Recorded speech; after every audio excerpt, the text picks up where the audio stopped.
आज हम डिस्कसन करवा अर्ली साइंस ऑफ डायबिटीज अर्थात कौ लक्षण गुड़ाक देखिले आप जानवे जे मत डायबिटीज हो थी पारे एवं डायबिटीज टेस्ट करवा जरूरी डायबिटीज ट्रीटमेंट स्टार्ट करवा जरूरी।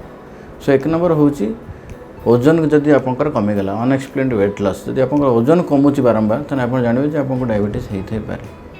सेकेंड हूँ जो पॉलीयूरिया अर्थात बारंबार परिश्रा हवा पॉलीफेजिया अर्थात अधिक खायापी बारंबार इच्छा हवा एवं पॉलीडिप्सिया अधिक शोष आपको लगे सेगुड़िक हूँ डायबिटीजर लक्षण। एवं तापर अच्छी जदि आपंकर जोटा आकांथोसिस नाइग्रिकान गोटे कंडीशन अच्छी स्किन रे जोटा जो आप ब्लैकेनिंग ऑफ द स्किन होटा गोटे डायबिटीजर लक्षण। तेणु सेटा को आप लक्ष्य रखिए। और आउ ब्लड विजन जदि आपंकर आखि जाल जाल देखा ताले डायबिटीजटा आपंकर बढ़ी और कॉम्प्लिकेशन आड़ को गलानी। तापर आसूँ जो फ्रिक्वेंट फंगल इन्फेक्शन आपन को होची that is also sign of आपंकर डायबिटीज अच्छी आप बॉडी सुगर लेवल सब अधिका रोचे।